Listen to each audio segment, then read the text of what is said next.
Bom, torcedor vascaíno, vamos embora para mais um vídeo. Nos reencontramos com a vitória, né? O Vasco ontem venceu o Atlético Mineiro em São Januário pelo placar de 2-0. E não foi apenas o ato em si, né? Foi a forma como ele aconteceu. O Vasco engoliu o Atlético Mineiro durante todos os 90 minutos, foi muito superior, com uma nova formação. O Vasco sai do 4-3-3. Felipe Maestro leva para dentro de campo um 4-4-2, com uma trinca de volante composta por Jair, Hugo Moura e Matheus Carvalho, que dominaram completamente o espaço do meio-campo. Um Coutinho um pouquinho mais à frente, se destacando e brilhando também durante os 90 minutos, com números excepcionais, ganhando o prêmio de craque do jogo. Um Alex Teixeira que se destacou, um Verré que foi muito bem. Um Vasco que se reencontrou com o caminho das vitórias de uma forma muito legal e vai fechando a sua temporada de 2024, pelo menos deixando o torcedor vascaíno um pouquinho mais tranquilo, mais calmo, com a classificação garantida para a Sul-Americana de 2025. Depois de 5 anos voltando a disputar um torneio sul-americano, que também é muito importante, é claro, para o nosso Vasco da Gama, levando uma crise total lá para Minas Gerais ontem. Após a derrota, o técnico Diego Milito foi demitido. Então, assim, hoje o Atlético Mineiro está passando por uma crise causada também pelo Vasco. Eles eliminaram a gente lá da Copa do Brasil, ok? O revide foi dado e até chance de cair para a Série B eles têm na próxima rodada do Campeonato Brasileiro. Então, assim, hoje, essa quarta-feira, é uma quarta-feira leve para o torcedor cruzmaltino e tende a ser ainda mais. A gente vai trazer muitas informações a vocês aqui nesse Expressão Vascaína. Tem novidade quanto à situação envolvendo a temporada de 2025, o próximo ano do Vasco. O Vasco segue ativo no mercado, na busca pelo seu novo treinador. A gente tem informações a trazer aqui a vocês. O Luiz Castro segue sendo o plano a grande unanimidade dentro da diretoria vascaína. Mas há uma grande dificuldade por esse nome, e o Vasco hoje já começa a traçar outros planos. Planos que a gente já trouxe aqui a vocês, né? Que é o plano B, o Pedro Caixinha, que é realmente hoje o desejo da diretoria, caso o Luiz Castro não venha a dar certo. E a gente vai trazer novidades sobre toda essa situação para vocês aqui nesse Expressão Vascaína. Além de trazer novidades também com relação ao interesse de Andrea Radriani, italiano, hoje dono do Leeds United, do futebol inglês e da Sampdoria, que ontem enviou um representante para São Januário e deve vir ao Rio de Janeiro nos próximos dias para tentar passar à frente do grego. O italiano quer passar à frente do grego. Será que realmente vale a pena? Assim, sinceramente, vale a pena sentar para negociar com o responsável por 2 clubes? E desses 2 clubes, os 2 estão na Série B, na segunda divisão dos seus campeonatos? É difícil, é duro, mas a gente vai trazer isso aqui a você. Enfim, vascaíno. Temos pela frente uma expressão vascaína aí agitadíssima, movimentadíssima, com muitas novidades e muitas informações para todos vocês. E você aí, meu amigo torcedor, que está do outro lado e ainda não é inscrito do nosso canal, larga o dedo aí nessa palavrinha, inscreva-se. A gente está aqui, caso não conheça, todos os dias, então ajudem aí o nosso crescimento. E é claro, se inscrevam no canal, que sempre vai te deixar muito bem informado sobre as notícias do nosso Vasco da Gama 3 vezes por dia. Além disso, larga o dedo aí no like, que ele é fundamental para a divulgação do nosso trabalho. Show, Vascão? Vamos embora então, sem muita enrolação. Expressão vascaína? Claro, logo de Vasco da Gama após uma noite sensacional, né? Vasco ontem venceu a equipe do Atlético Mineiro em casa, como a gente já trouxe a vocês na introdução. A gente sempre faz uma introdução, a gente já está informando muita coisa durante os primeiros minutos de vídeo. Então, é muito mais do que uma informação, né? Uma introdução, perdão. Chega a ser realmente um período de troca com vocês e acho que tudo que a gente gostaria de ter falado durante esse vídeo sobre a partida já foi falado na introdução. O Vasco venceu muito bem o Atlético Mineiro. Uma noite de destaque para alguns jogadores. O Léo, tão criticado, o Léo que foi tão vaiado durante esse ano de 2024, jogou muita bola. E é até curioso, né? Porque a gente pega o Vasco, jogou contra o Atlético Mineiro 4 partidas durante o ano de 2024 e na grande maioria delas o Léo jogou bola. O Léo colocou de fato o Hulk no bolso em quase todos os lances. O problema é que quando o Hulk escapou, ele conseguiu marcar um gol. Exemplo disso é a semifinal de Copa do Brasil, jogo de volta. Mas o Léo, ele consegue jogar muito bem o jogo aqui em São Januário e no único momento que o Hulk consegue escapar num erro defensivo, não foi um erro individual do Léo. Ele é muito feliz naqueles chutes, o que acaba culminando na eliminação do Vasco. Mas ontem, o Léo foi muito bem. Ontem, o Léo de fato colocou o Hulk no bolso. O Hulk não apareceu na partida durante os 90 minutos. Assim como o Jair também foi muito bem, assim como o Coutinho foi muito bem, o Verratti foi muito bem. Números desses atletas que surpreendem, impressionam e alegram o torcedor vascaíno numa noite feliz em São Januário. E um dos nomes que ontem, na minha opinião, foi muito bem também, foi Matheus Carvalho. Matheus Carvalho, ele jogou muito a bola ontem em São Januário. O Felipe, ele ajeita muito bem o time. A gente tem que pontuar muito como o Felipe conseguiu acertar o time do Vasco, saindo com a formação que trouxemos para vocês na introdução do 4-3-3, que o Paiva vinha utilizando, mas entrando em campo com 4-4-2 ou um 4-3-2-1. Ele não joga com 2 pontas abertos, né?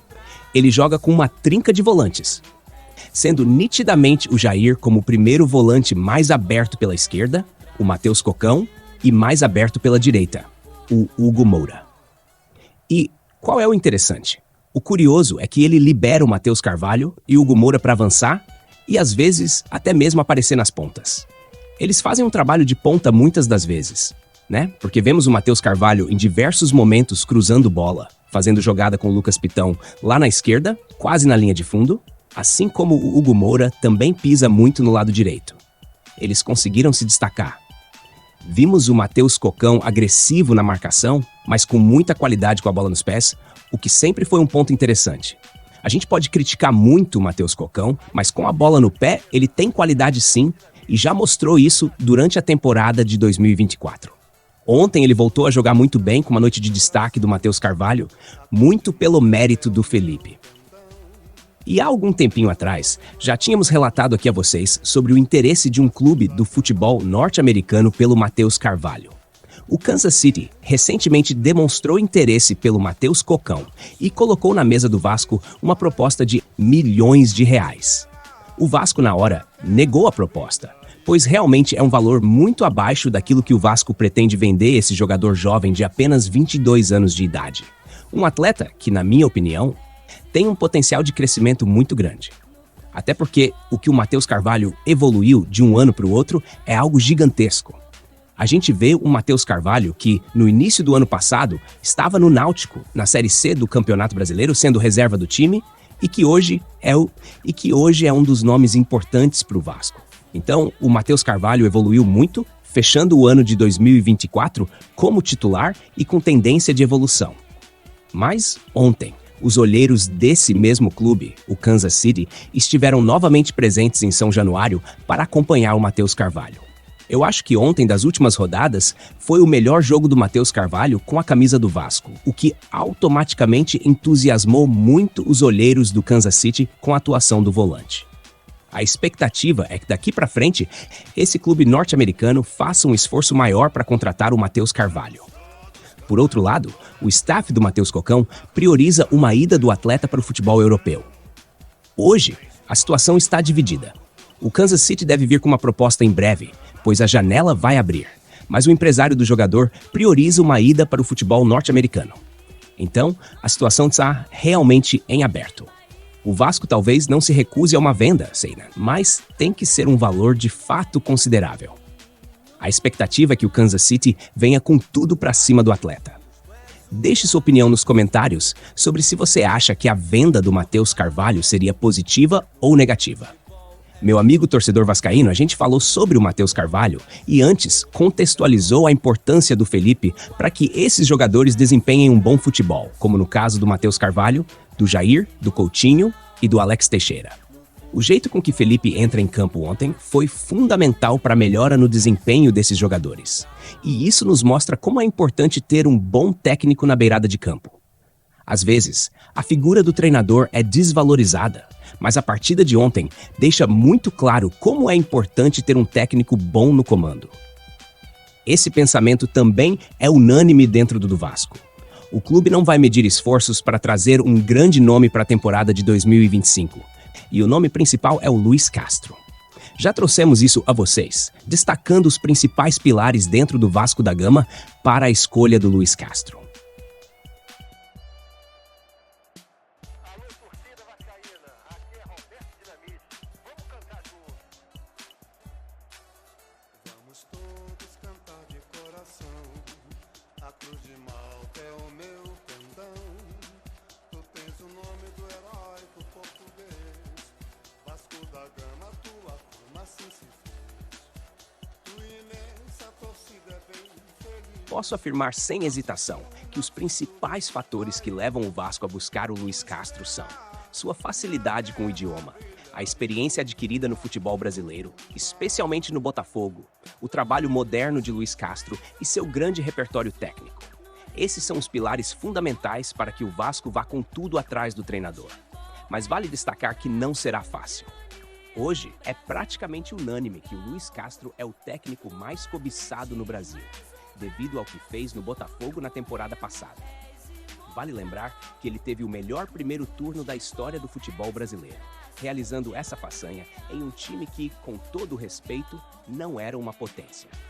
Isso fica claro quando vemos que praticamente todos os jogadores titulares de 2023 são reservas no elenco de 2024. Luiz Castro fez um trabalho excepcional, potencializando ao máximo seus jogadores, o que explica o interesse de muitos clubes. O Santos e o Corinthians, por exemplo, demonstraram interesse em contratá-lo. Mesmo após a ascensão de Ramon no Corinthians, o nome de Luiz Castro foi sondado. O Flamengo também chegou a procurar o técnico, antes de contratar Felipe. Outros clubes como o Atlético Mineiro e o Grêmio também o têm como um alvo.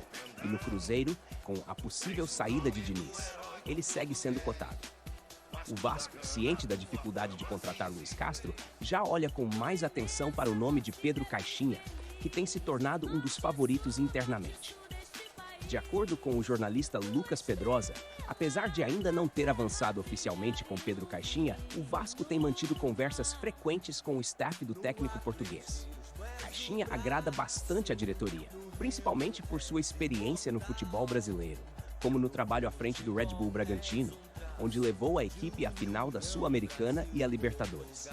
Ele também compartilha conceitos modernos que se alinham com os pilares que o Vasco busca para a próxima temporada. A diretoria do Vasco está ciente de que a contratação de Luiz Castro será difícil. Por isso, o nome de Pedro Caixinha se torna uma alternativa mais viável. Além disso, o mercado segue colocando nomes na mesa do clube, como o de Kleber Xavier, ex-auxiliar de Tite, que agora busca seguir carreira como técnico. Ele foi oferecido ao Vasco e está sendo estudado pela diretoria. No cenário da SAF, representantes do grupo de Andrea Rissani, bilionário que possui o Leeds United e a Sampdoria, também estiveram em São Januário. Ele vê uma oportunidade de negócio no Vasco e está considerando uma possível aquisição. Apesar da preferência da torcida por Evangelos Marinakis, Rissani acredita que uma proposta sólida e um bom projeto esportivo são fatores determinantes e está disposto a avançar com isso. Há a expectativa de que ele chegue ao Rio de Janeiro em breve para se reunir com a diretoria do Vasco.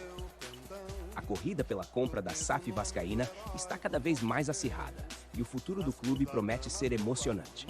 O Vasco precisa agir rápido, já que o Campeonato Carioca começa em janeiro, e a contratação do novo técnico e reforços precisa ser definida antes disso. Muita gente tem comentado sobre o Vasco ter vendido a sua SAF para a 7777, dizendo que foi um grande erro. Mas, na minha opinião, Evangelos Marinakis não tem absolutamente nada a ver com essa situação da 7777. Ele é uma figura completamente distinta, muito mais distante de tudo isso. Estamos falando de um investidor que obteve um sucesso impressionante no Olympiacos, conquistando 10 títulos gregos em 12 anos à frente do clube. Além disso, Marinakis é o responsável pelo renascimento do Nottingham Forest. Ele comprou o clube em 2018 e hoje, após transformar a equipe, é uma potência do futebol inglês, algo impensável quando o time estava na segunda divisão. Agora, Marinakis acaba de adquirir o Rio e pretende fazer o mesmo que fez em Portugal: transformar o clube em uma referência. Ele tem mostrado competência e sucesso em todos os seus investimentos. Em contrapartida, temos o caso de André Radrizzani, que está à frente de 2 clubes atualmente e ambos estão na Série B do campeonato italiano. Lembrando que quando a 7777 comprou o Diana, o clube estava na mesma situação. A principal estratégia do Radrizzani é comprar clubes desvalorizados, valorizá-los e depois vendê-los. Já Marinakis tem como foco transformar os clubes que adquirem potências, investir no crescimento e no sucesso do time, sem a intenção de simplesmente revender. Comparando esses dois, Marinakis tem muito mais em comum com John Textor, um verdadeiro apaixonado pelo futebol. Radrizzani, por outro lado, lembra muito mais figuras como Josh Wander, que vê o futebol como um negócio, um investimento. E, sinceramente, a gente não quer mais esse tipo de figura no Vasco da Gama. Essa é a minha opinião. Deixe a sua nos comentários. Vamos ficando por aqui. Esse foi nosso Expressão Vascaína. Não se esqueçam de se inscrever no canal, acompanhar nosso crescimento e compartilhar o vídeo. Como sempre falamos por aqui, saudações vascaínas!